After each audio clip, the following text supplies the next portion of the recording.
Corona महामारीच्या काळात परावलंबित्वाचे चटके देशानं सहन केले।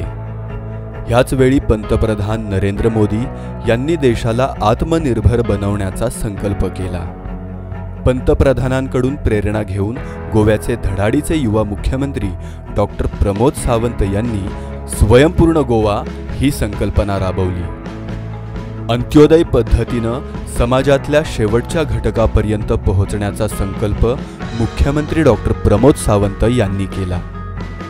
स्वयंपूर्ण गोवा ही संकल्पना यशस्वी करण्यासाठी प्रशासकीय पातळीवर स्वयंपूर्ण मित्रांसह सरकारी अधिकाऱ्यांची एक भक्कम साखळी तयार केली। यातून एकापेक्षा एक यशोगाथा आता समोर येऊ लागल्या आहेत।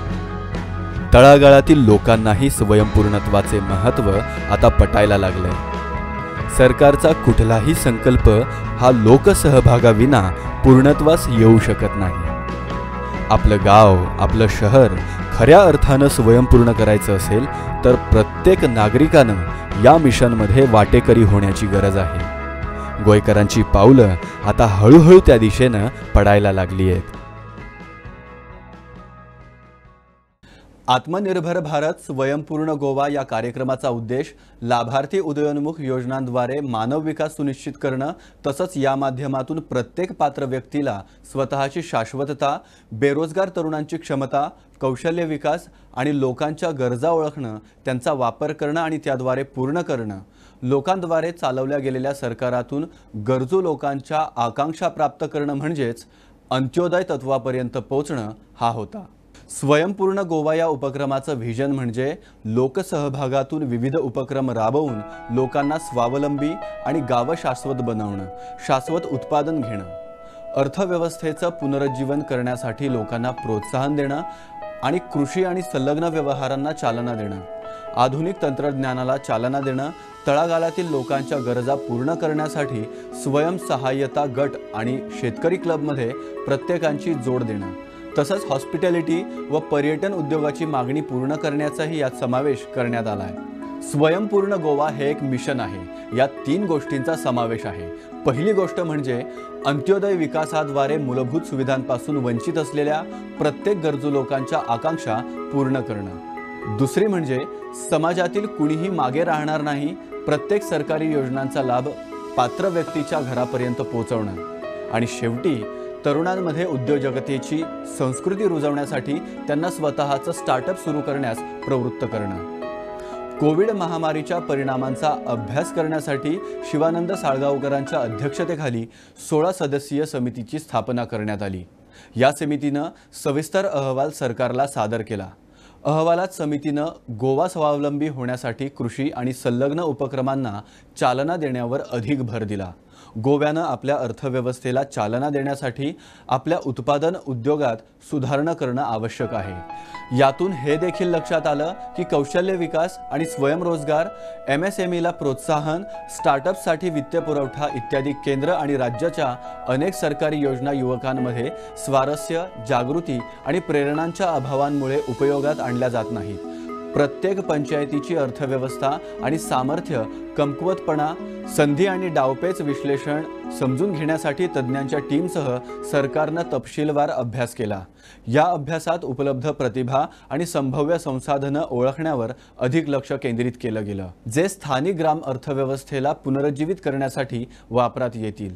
कार्यक्रमाच्या अंमलबजावणीची रणनीती तयार करण्यासाठी गोव्यातील 25 महाविद्यालयांमध्ये संपूर्ण अभ्यास करण्यात आला। ग्रामपंचायतींचे तालुकानिहाय विभाजन करण्यात आलं आणि प्रत्येक महाविद्यालयाला 7 ते 11 ग्रामपंचायतींचा एक गट नेमून देण्यात आला।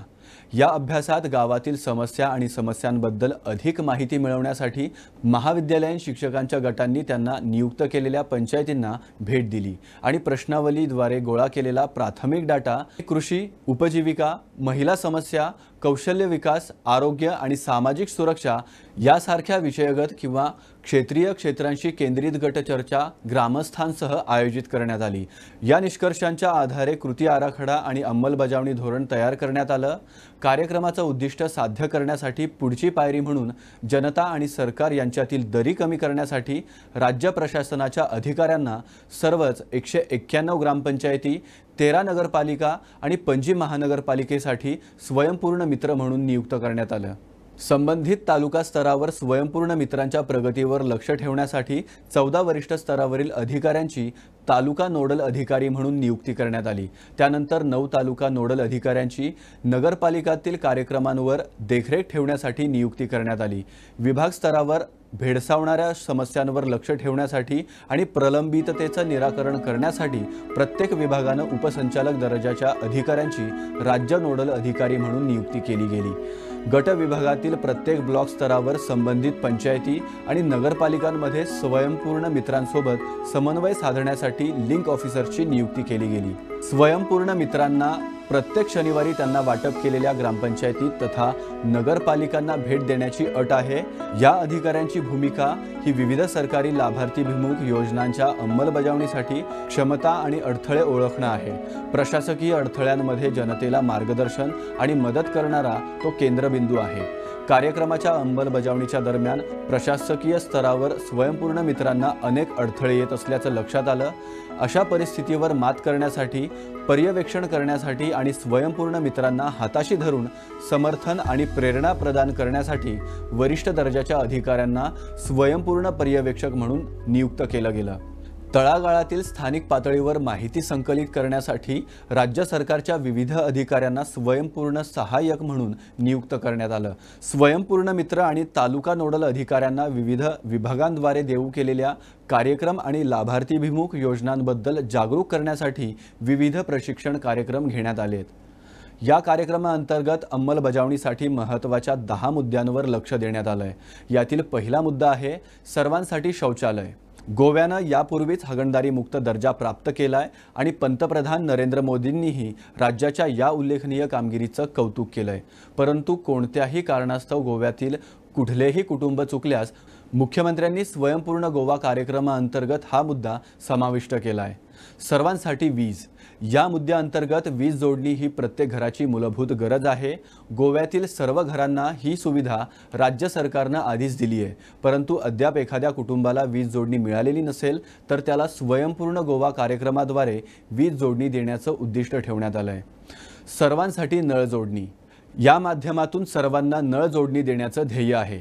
सर्वांना घर या माध्यमातून राज्य आणि केंद्र सरकारच्या गृहनिर्माण योजनेचा सर्वांना लाभ देणं, दयानंद सामाजिक सुरक्षा योजनेअंतर्गत पात्र कुटुंबांना आरोग्य विमा उपलब्ध करून देणं, दीनदयाळ स्वास्थ्य सेवा योजनेअंतर्गत पात्र लाभार्थ्यांना समाविष्ट करणं, त्यांना या योजनेतून 2 ते 2.5 हजार रुपयांपर्यंतची आर्थिक मदत करणं, गृह आधारच्या माध्यमातून पात्र गृहिणींना दैनंदिन गरजा पूर्ण करण्यासाठी आर्थिक सहाय्य प्रदान करणं, शेती, बागायती, दुग्ध व्यवसाय, मत्स्य व्यवसाय, कुक्कुटपालन करणाऱ्या सर्वच शेतकऱ्यांना PM किसान कृषी card, Kisan credit card, soil health card देणं, विविध सरकारी योजनांबाबत त्यांच्यात जागृती घडवून आणणं, किसान क्रेडिट कार्डचा लाभ सर्वच मच्छीमारांना देणं, सर्व डेअरी शेतकऱ्यांना PM किसान आणि किसान क्रेडिट कार्डसह कव्हर करण्यास या सर्वांना संबंधित योजनांतर्गत विविध सरकारी लाभार्थीभिमुख योजनांची माहिती देणं हे उद्दिष्ट ठेवण्यात आलंय।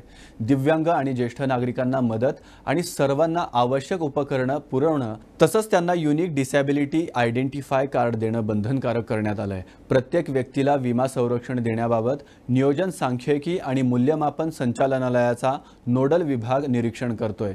हे संचालनालय SM, TNO इत्यादी प्रशिक्षण कार्यक्रमांच्या नियुक्त्या, स्वयंपूर्ण मित्र, TNOS आणि इतर कार्यक्रमांशी संबंधित प्रशासकीय प्रक्रिया पूर्ण करण्याचं काम करतंय।